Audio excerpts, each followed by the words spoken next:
Welcome back to the audacity of him.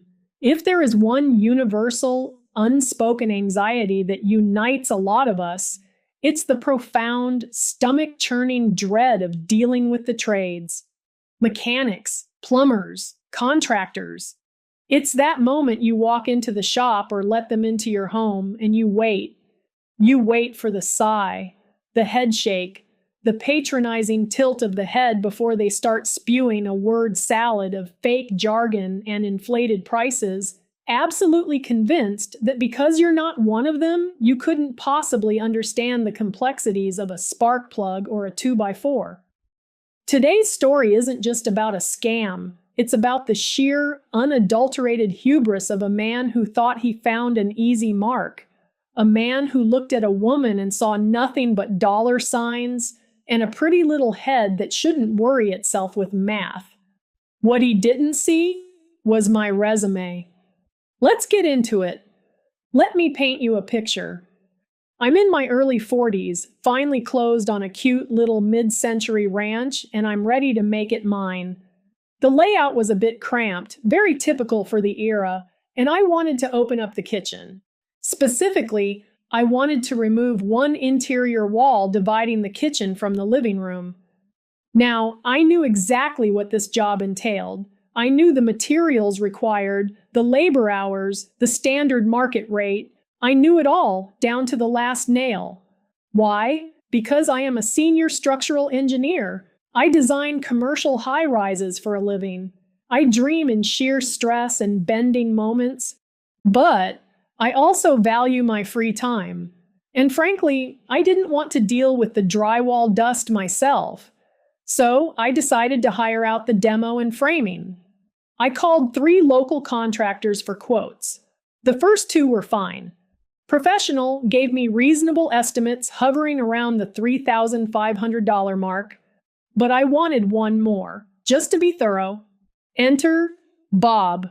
Bob rolled up in a lifted F-250 that looked like it had never seen a speck of dirt. He swaggered to the front door, wearing work boots that were cleaner than my sneakers and carrying a clipboard like it was a scepter. I opened the door, smiled, and introduced myself. "Hi, Bob. I'm Sarah." Bob looked me up and down, gave a tight little smile that didn't reach his eyes, and said, "All right, little lady, show me this wall."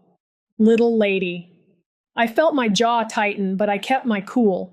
I led him into the kitchen. I pointed to the wall. "This is it. Just looking to take this down to open up the space. It's an interior partition wall."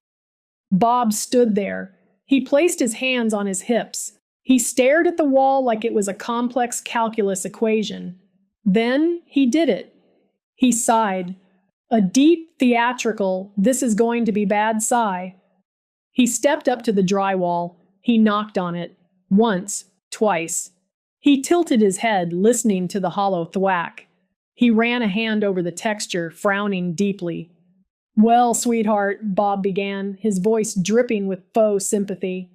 "I hate to be the bearer of bad news." I crossed my arms. "Oh, what's the problem?" Bob pointed at the ceiling above the wall. "See? What you've got here isn't just a partition. This right here?" He slapped the drywall again.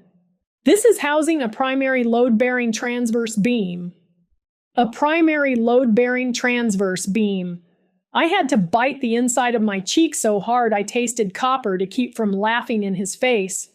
That sequence of words, in the context of residential wood framing, is absolute gibberish. It's the architectural equivalent of a mechanic telling you your blinker fluid is leaking. "A load-bearing transverse beam," I repeated slowly, feigning concern. "Are you sure?" "Oh, absolutely," Bob said, puffing out his chest.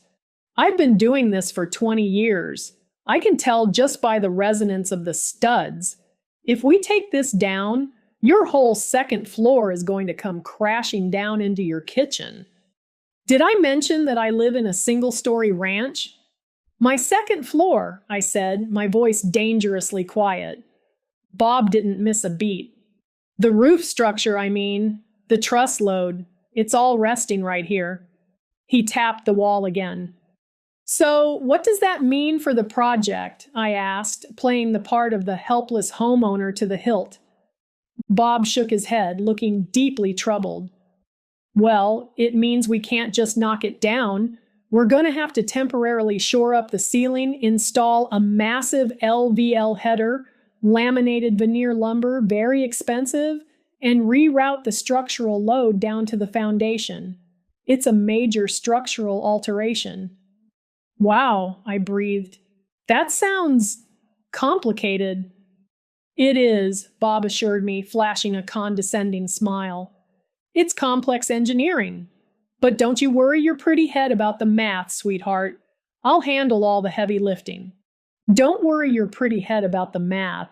The sheer, unadulterated audacity, the patronizing, misogynistic filth pouring out of this man's mouth was staggering. He was looking right at me, assuming I was nothing more than an ignorant piggy bank he could bust open with a few scary-sounding words. And how much? I asked, my voice now tight and clipped. Is this major structural alteration going to cost? Bob flipped a page on his clipboard, scribbled a few numbers with a dramatic flourish, and tapped the page with his pen. Well, with the custom LVL beam, the shoring, the specialized labor, I'm looking at around $15,000, and that's a cash price. Giving you a bit of a deal since it's a nice neighborhood. $15,000 for a job that should cost $3,000 max. He was trying to upcharge me by 400% based on a blatant, fabricated lie. He was trying to rob me blind. I looked at Bob. $15,000, I said evenly, for a load-bearing transverse beam. Bob's fake, patronizing smile vanished, immediately replaced by a hard, dark look. He didn't like being questioned. Yeah, $15,000. And honestly, lady, if you don't do it right, your fucking roof is gonna cave in on you? You want to save a few bucks and kill somebody? It's funny you should mention the roof, Bob, I said. I turned around and walked over to my kitchen island. I had left my work bag on the counter. I unzipped it and pulled out a large, heavy roll of paper. I unrolled it across the island, weighting the corners down with my coffee mug and a fruit bowl. Bob, come over here for a second, would you? Bob sauntered over, his body language aggressive now. Listen, lady, I don't need to see your fucking Pinterest mood boards. I'm a professional. I don't have time for your DIY bullshit. These aren't mood boards, Bob, I interrupted, my voice cracking like a whip. These are the original architectural and structural as-builts for this house.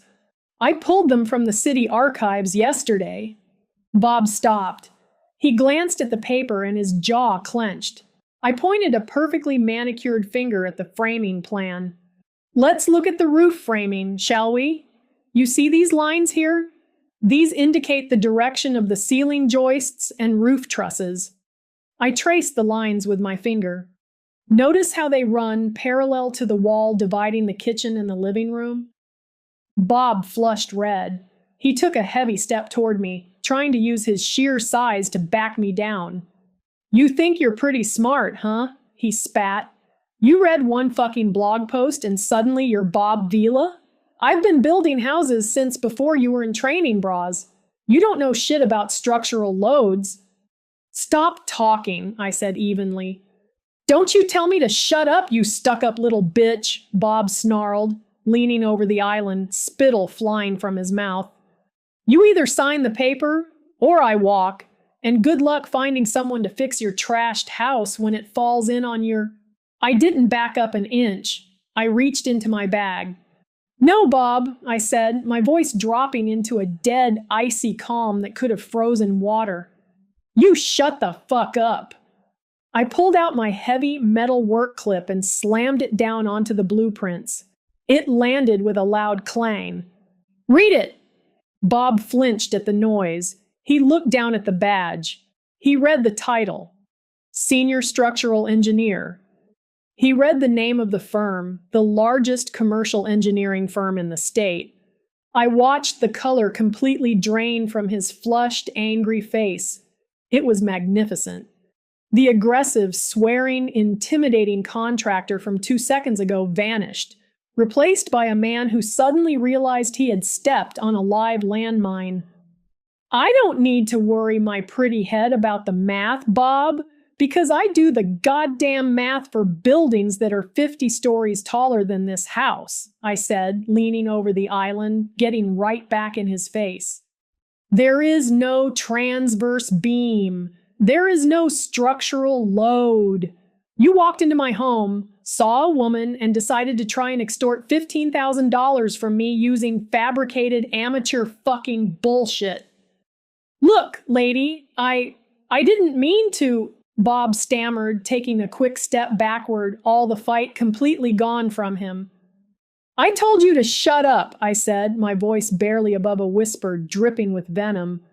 Here is what is going to happen now. You are going to take your shitty little clipboard and you are going to walk out my front door. Bob started backing towards the entryway, stumbling slightly, looking like a cornered animal. And when you leave, I called after him, I want you to think very carefully about your next move. Because my next move is filing a formal, detailed complaint with the State Contractors License Board. Bob froze with his hand on the doorknob. I am going to submit your written estimate along with these blueprints in a sworn affidavit detailing your aggressive attempt to defraud and intimidate a homeowner. I have friends at the board, Bob. I work with them every day.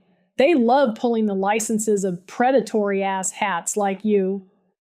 Bob opened the door. He looked back at me, his face pale, terrified. Get the fuck out of my house, I whispered. He didn't say another word. He practically ran to his immaculate truck, peeled out of my driveway, and sped down the street. I hired the second contractor I had interviewed. He took the wall down in a day. It cost $3,200, and there was, shockingly, no transverse beam to be found. I did file that complaint with the licensing board.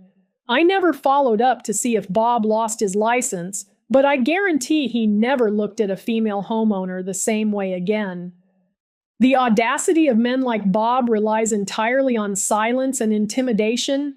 They bank on the assumption that you don't know any better, and that if they yell loud enough, you'll be too afraid to ask questions. But here is the truth. Knowledge is power. And when they try to use jargon and anger as a weapon, the most satisfying thing in the world is pulling out a bigger fucking gun. If you've ever dealt with a contractor who tried to pull a fast one on you, or tried to intimidate you into compliance, sound off in the comments below. Let me know what ridiculous fake problems they tried to invent. Don't forget to like this video, subscribe to the channel, and hit that bell so you never miss a story. Because trust me, the audacity never ends. I'll see you in the next one.